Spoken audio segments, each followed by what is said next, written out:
GO 111 ఏరియాలో land తీసుకోవద్దని చెప్పి నేను చాలా మంది చెప్పాను. ఈరోజు జీవో 111 ఏరియా చేసిన చాలా మంది అమ్ముకోలేక బాధపడతారు. ఇన్వెస్ట్మెంట్ చేయడం తప్పు కాదు, దాన్ని మీ ఎలిజిబిలిటీ చెక్ చేసుకోవాలి. నేను ఒక ఐటీ ఎంప్లాయ్ చూశాను, తన ఫస్ట్ ఇన్కమ్ జీవో 111 ఏరియాలో ఇన్వెస్ట్మెంట్ చేసింది. లాంగ్ టర్మ్ లో ఉండేవాళ్ళు లాంగ్ టర్మ్ లో ఏదో ఒక ప్రోడక్ట్ కొనుక్కుంటారు, అది వేరే విషయం. కానీ షార్ట్ టర్మ్ లో వెల్త్ క్రియేషన్ చేసే వాళ్ళు ఈ ట్రెండ్ ని అర్థం చేసుకోవడం చాలా చాలా ఇది అర్థం చేసుకోకుండా చాలా మంది లాస్ట్ 2-3 years లో రిటర్న్ వచ్చింది కాబట్టి ఇప్పుడు కొనుక్కుంటారు. కానీ నెక్స్ట్ 2-3 years ఈ ప్రోడక్ట్ మీద ఎటువంటి అప్రిషియేషన్ రాదు. సో అది చాలా చాలా ఇంపార్టెంట్ కదా. సో టైమింగ్ ద మార్కెట్ అనేది చాలా చాలా ఇంపార్టెంట్. పర్సన్ కి రిస్క్ ప్రొఫైలింగ్ మారిపోతుంది. ఈవెన్ సేమ్ పర్సన్ కూడా రిస్క్ ప్రొఫైలింగ్ మారిపోతుంది. ఇది చాలా చాలా ఇంపార్టెంట్. స్టాక్ మార్కెట్ అయినా రియల్ ఎస్టేట్ అయినా ఈ ఒక్క పాయింట్ చాలా చాలా ఇంపార్టెంట్. చాలా మంది అన్ఫార్చునేట్లీ దీన్ని అర్థం చేసుకోలేరు. ఈస్ట్ హైదరాబాద్, చౌటప్పల్, యాదగిరిగుట్ట ఇలాంటి ఏరియాస్ లో కొనుక్కున్న వాళ్ళకి రీసేల్ కూడా ప్రాబ్లం అవుతా ఉంది.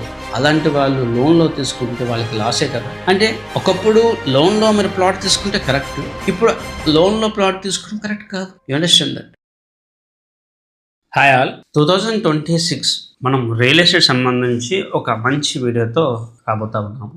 మార్కెట్ ట్రెండ్స్, ఎలాంటి ప్రోడక్ట్లో ఎలాంటి డైరెక్షన్లో ఇన్వెస్ట్మెంట్ చేయాలి అండ్ మంచి ఆపర్చునిటీస్తో ఎలా ఇన్వెస్ట్మెంట్ చేయాలని కూడా ఆ వీడియోలో చెప్పబోతా ఉన్నాను. అయితే గత కొన్ని సంవత్సరాలుగా నేను real estate and stock market ఇతర ప్రోడక్ట్లతో ట్రావెల్ చేస్తూ ఉన్నాను. చాలామంది ఇన్వెస్టర్స్ని కలుస్తూ ఉన్నాను, వాళ్ళ యొక్క కేస్ స్టడీస్ చూస్తూ ఉన్నాను. ఇక్కడ నేను అర్థం చేసుకున్న కొన్ని పాయింట్స్లో అత్యంత ముఖ్యమైనది, చాలామందికి ఏ ప్రోడక్ట్లో ఇన్వెస్ట్మెంట్ చెయ్యాలో కూడా తెలియదు, ఏ ప్రోడక్ట్లో ఎప్పుడు ఇన్వెస్ట్మెంట్ చేయాలి కూడా తెలియదు. దీని అంతటికీ ఒకే ఒక సొల్యూషన్, ఆన్సర్ రిస్క్ ప్రొఫైలింగ్.